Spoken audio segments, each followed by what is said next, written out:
السلام علیکم ناظرین، میں ہوں مریم رمضان اور آپ دیکھ رہے ہیں ایون گلوبل ٹی وی۔ اقرار الحسن پر حملہ اور ملزمان فوری طور پر گرفتار۔ لاہور ٹیلی Pakistan online Punjab police بروقت کارروائی کرتے ہوئے اینکر پرسن اقرار الحسن پر حملہ کرنے والے ملزمان کو گرفتار کر لیا۔ ترجمان پنجاب پولیس کے مطابق پنجاب پولیس لاہور نے اقرار الحسن پر حملہ کرنے والے 7 ملزمان کو گرفتار کر لیا۔ قانون اور انصاف کے تقاضوں کے مطابق مزید کارروائی جاری ہے۔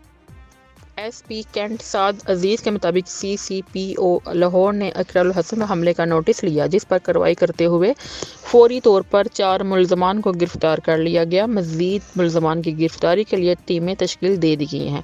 بعد ازاں اینکر پرسن پر حملے میں ملوث 3 مزید ملزمان کو بھی گرفتار کر لیا گیا، جس کے بعد گرفتار ملزمان کی تعداد 7 ہو گئی۔ اینکر پرسن اقرار الحسن نے اس بارے میں بتایا کہ حملہ آور ملزمان کی ہوائی فائرنگ کے بارے میں ڈی ایچ اے کا سیکیورٹی اسٹاف اور پولیس اپنے کنٹرول روم کو پہلے ہی اطلاع دے چکے تھے۔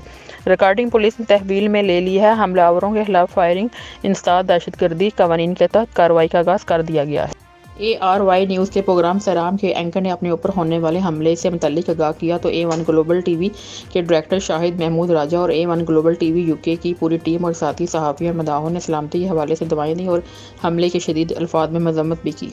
ناظرین، اس واقعے کے حوالے سے مزید معلومات ہمیں دیں گے اقرار الحسن اس بارے میں، اور مریم رمضان کو اجازت دیجیے۔ اللہ حافظ، آج کے لیے اتنا ہی۔ نہیں تھا یہ DHA کی بات ہے، جہاں پہ ہر جگہ پہ CCTVs بھی موجود ہے، جہاں ہر چیز آن ریکارڈ موجود ہے۔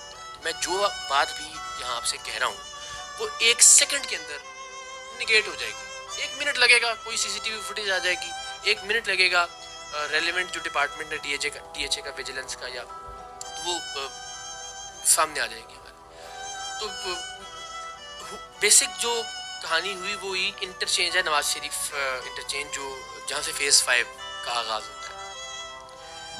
اینڈ اگین میں یہ وضاحت کر دوں کہ میں ذرا اس وقت میرے خیالات اور میری زبان جو ہے وہ ایک دوسرے سے ذرا تھوڑا ڈسکنیکٹ اس لیے کہ میں ابھی وہ پین کلر بھی لیا ہوا ہے اور وہ مسل ریلیکسر بھی مجھے ڈاکٹر نے سجیسٹ کیا ہوا۔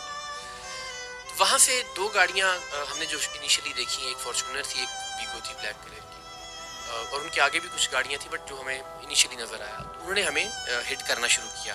تو پھر آئی ریئلائز ایز اے جرنلسٹ آپ ہوتے، میں ہوتا، تو ہم کوئی بھی، میں نے پھر وہ کیمرہ پیچھے سے آن کیا اور میں پچھلی سیٹ پہ بیٹھا ہوا تھا۔ میرے دوست ہیں شکیل صاحب، وہ آگے بیٹھے ہوئے تھے، شعیب بھٹی صاحب ان کی گاڑی تھی، وہ ڈرائیو کر رہے تھے اور میں پیچھے بیٹھا ہوا تھا۔ تو پیچھے سے میں نے کیمرہ آن کر کے گاڑیوں کے نمبر نوٹ کرنے کی کوشش کی، اور مطلب کوئی ہوتا ہے نا، میں آپ سے میں کہتا کہ انہوں نے مجھے کیا کہا ہے، مجھے انہوں نے کہا کہ یار آپ نے فلاں پروگرام کیا تھا، یا مجھے انہوں نے یہی کہا ہوتا کہ جی آپ ہماری ویڈیو کیوں بنا رہے تھے پیچھے سے، کوئی بات تو کی ہوتی نا۔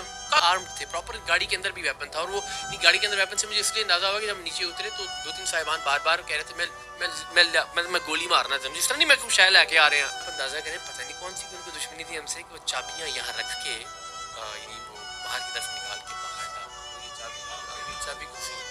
یہ تو چابی گھسی نا اندر، وہ واللہ عالم ان کا کیا۔ مجھے لگتا ہے کہ معاملہ اتنا سیدھا نہیں ہے، لڑائی کرنی ہے، اس رویے کو تبدیل کرنا ہے۔